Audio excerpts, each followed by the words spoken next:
Thanks very much, Danny. And it's great to be here. It's great to be at this conference. It's great to see a conference like this. We've been privileged to have a relationship with AUSVEG, which has been incredibly productive over the last 6 years, and in a separate sense having a relationship with APAL, which has been incredibly productive. And it's just wonderful to see the two organisations get together and put together a conference of this sophistication and size. This is not a vegetable conference, it's not a apple and pear conference, it's a horticulture conference, and we've just got to wait a while until it gets bigger and bigger and bigger. I've got a little bit of a prepared speech, but I thought I might just touch on a couple of issues to start off with. I don't really want my speech to be about my company or the company I work for. I'd rather it be about horticulture. And horticulture's just a wonderful place to be at the moment. It's going through a time of great change and growth. I won't go into the statistics, but over the last 10 years we've seen significant growth in consumption in significant sectors of the industry, growth in production, and growth in new industries. And I know they're not necessarily fully represented here, but the nut industries are a very good example of that over the last 10 or 20 years. But it's also been a time of great change. Change in retail dynamics, the rise of fresh as being the number one driver of retail performance, the increasing competition becoming more and more a topic inside the retail sector, and the changing dynamics, if you like, of the value chain operations and the nature of them, the shift from markets to direct contracting and these types of things. There's also been great change in disruptive technologies and trends, and I think this is one of the biggest issues we're going to face in the next 10 years. Social media in itself is having a profound effect. I'm of that generation that doesn't quite understand it, but I do understand what its power is. And I think that's an incredibly important area of research in the future. And the other area of disruptive technologies is moving into the area of that ready-to-eat, the pre-packaging area. And one only has to hop on a plane, go to Europe or US and see the effect that has had. The other great change, of course, is export markets. And FTAs are all terribly exciting, except probably if you're in horticulture, where you're selling a premium product, and the removal of a tariff that brings your product from $5.50 down to $5.35 is not terribly profound. Market access is probably a lot more concern to you. But the rise of China in particular and the FTAs are really quite important. This leads to lots of opportunities. I won't touch on them now, but the opportunities are all in the export, consumption, the marketing area. I often, and I'm more convinced after 5 or 6 years in this job, that the real enemy out there is a Mars bar or some type of packaged good, and that the whole horticulture industry should be united in presenting their product as an alternative to those type of prepackaged products. And some of the marketing that's taken place in development about new and innovative products. One that comes to mind, not represented here in the audience except by one individual, is AvoFresh, for instance, where avocados were things you bought, opened up, a bit of a lucky dip, so to speak, it's a pun, and then you'd make a guacamole out of it. But nowadays you've got processed avocado available ready for people to eat. So they're just good examples of where innovation can make an enormous difference to an industry. But none of this is easy, and it's essential to get the basics right. And when I say the basics right, it's more about getting the house in order, if you like. So just touching on, and we're part of the solution. We are not the solution to getting our house in order, but we're part of the solution. So our vision is, through innovation, we strive to increase the productivity, the farm gate profitability, and the global competitiveness of Australia's horticulture industry. It's in our constitution. Quite simply, we just want to make horticulture great, if we can. But there are some facts we need to face. Australia grows commercially, I think, virtually every horticultural crop you can grow in the world. Australia grows it. It's quite unique. No other country does that in the world. It grows it across a landmass the size of the lower 48 states of the United States. It's a pretty big area. It's overwhelmingly domestically focused. I know that's changing slowly, but if you look at the stats, it's overwhelmingly domestically focused. Therefore, the target consumer market is actually somewhat less than the population of Shanghai. single city, and that's what we do it for. But the reason we do it is that we've got a comparatively, well, even an absolutely, not even comparatively, an absolutely wealthy domestic consumption target. Our GDP, actually that's increased gross national product per capita, in 2012 was $63,000 per head. And that puts us up there. If you strip out Luxembourg and Qatar and Norway and a few countries, that puts us as the wealthiest country in the world from a consumption perspective. So no wonder we fight over this domestically. It's a pretty attractive market. And we also have some of the highest labour costs in the world. I think the Swiss may have higher, but that's about it. And so we've got a very high cost base. Thank God we've got $63,000 per head as gross national product. Otherwise, no one could afford to buy what we produce. So the consequence is this domestic focus leads to competitive rather than collaborative relationships. And let's all not die in a ditch over it. This is just not about agriculture. Australia has, I think, the lowest or second lowest level of business collaboration in the OECD. It's just not in our DNA. And maybe it's because we've got fairly good domestic markets and these types of things. But I've seen it in many other industries as well, industrial businesses, acid production, for instance. I was in exciting industry. But no one collaborates in Australia to the extent that they should, and we need to, because on export markets we'll get smashed. It gives us a low critical mass in production, processing and marketing compared to the rest of the world. It's market failure, quite simply. It's market failure in data. It's market failure in basic research. There's market failure in transformational research. There's market failure in chemical access, in capital markets. We're not that big. That's the problem. We're big when we look at ourselves from an internal perspective, but on a world scale, we're not that big. And a really good example of that would be the chemical industry itself. Most of the major chemical companies will find a new compound, register it for the 5 basic classes of agriculture that they serve worldwide, and inside horticulture they might register it for 3 products worldwide. And then we rock up on the door with a really important industry for us and say, how about us? And we just don't register on their scale. So, there is market failure everywhere, and that's one reason R&D and the levy system is important for many industries. Not all industries, but for many industries, because that's our only chance to rectify some of that market failure. And the worst thing is fragmentation in horticulture leads to complete lack of power and relevance, and particularly in the social areas of getting our message to urban consumers or residents, and also in the political arena. We've got some broad opportunities. Generally, I'd classify them as efficiencies through scale and innovation.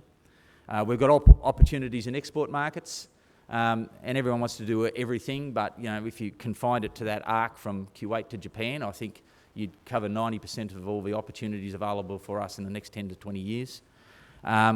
We've got great opportunities for labour, innovation and efficiencies, and they're just not opportunities to do better, but they're opportunities to create a new industry as well in terms of technology.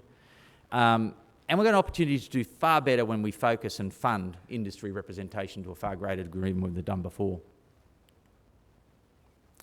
Just briefly on the HIA investment model, somewhat changed from how, we've basically broken up the funds that we think are available into 2 pools. The first pool is Pool 1. This is where a levy dollar paid by an apple and pear grower or a levy dollar paid by a vegetable grower stays in that industry. It stays in a fund in that industry, and it gets matched dollar for dollar with Commonwealth co-contribution funding, and it is used only for the benefit of that industry. So that's a really strong commitment that this organisation's made. Levy dollars paid by a specific industry stay in that industry and get matched, and they're used with advice from that industry for the benefit of that industry. We also then have Pool 2. Our Pool 2 is slightly smaller, but it's, if you like, a free and available funds from the government. They're non-allocated, that will be directed towards broad industry-wide investments, longer-term investments, riskier investments, transformational or issues of national importance.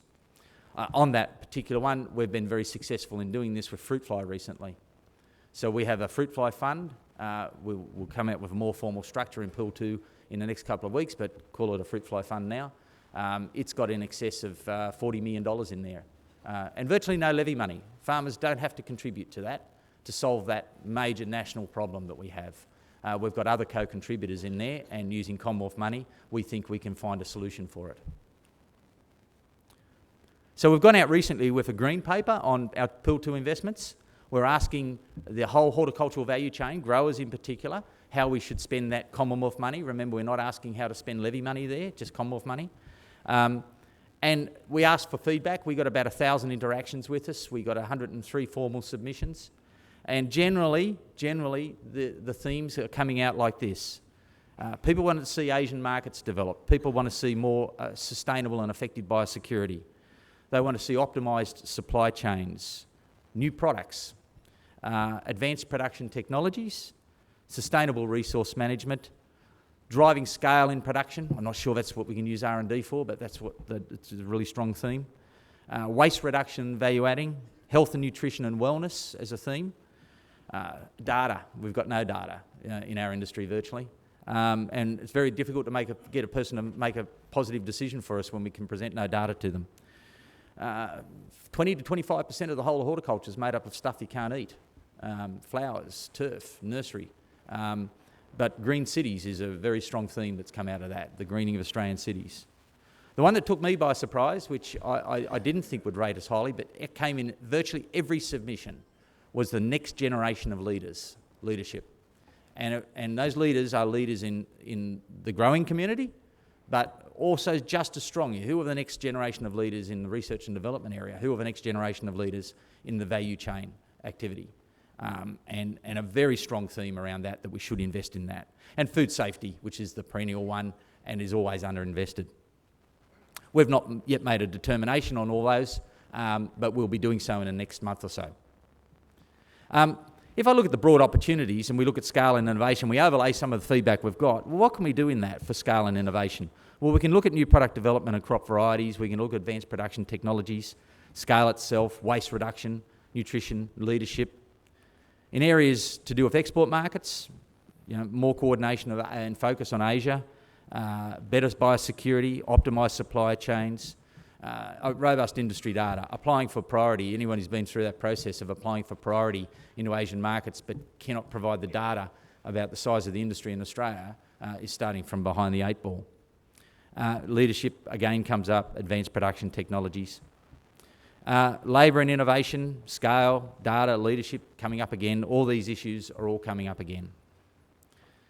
But the last one I'd just like to focus on a bit is industry representation. And HIA is not a political organisation, but damn it, this is an opening speech, so I can sort of get away with stuff along the margins, I think. I think this is one of the biggest issues in horticulture at the moment. There are lots of big issues, and I think there's a lot of work being done to solve those big issues, but this is a big one. Let's look at the facts when it comes to focusing on and funding industry representation. It has been made quite clear that R&D and marketing levies paid by farmers or Commonwealth match funds cannot be used to, per se, fund industry representation. Now, this is not just an issue for horticulture. It's an issue for the grains industry, it's an issue for the red meat industry. It's happening everywhere. There's a strong tightening up of the criteria associated with funds flowing through these channels. But they cannot per se be used to fund industry representation. And industry representation overall is a critical weakness across much of horticulture. We are the second or third, depends on how you do the calculation, biggest agricultural industry in Australia, but we're treated like the 10th biggest. And that's because we've got 50 representative groups all often operating on different agendas. There is work happening on that, and I'll touch on that in a minute. So the lack of grower funding and unity consigns us to the bottom of the in-tray. I think some people may have been at a function in Canberra recently where Barnaby talked about his in-tray. When you've got a real big problem that just blows up in your face all the time, that file always tends to stay at the bottom of the in-tray, and the stuff that's more easily dealt with gets dealt with quicker. And that's sort of the category we're in at the moment. I mean, I think AUSVEG and APAL and a couple of other industries are standouts. They're well-run, well-funded, independently funded and focused organisations. But unfortunately, we don't live in a cocoon in horticulture. But there are only 2 of 43, if not more, industry bodies, 43 of the ones associated with us. So what does that give us when it comes to industry representation? Well, what the challenge is, we need a more united front, and there is work happening on that. It's not for me to comment on it, but please talk to Tanya Chapman, who's here from Citrus. I know Richard's got a very strong position, Richard Mulcahy, when it comes to the work that's done in Canberra, and a very strong focus. But there is more work to be done on that, and we need a more united front, domestically and from an exports perspective.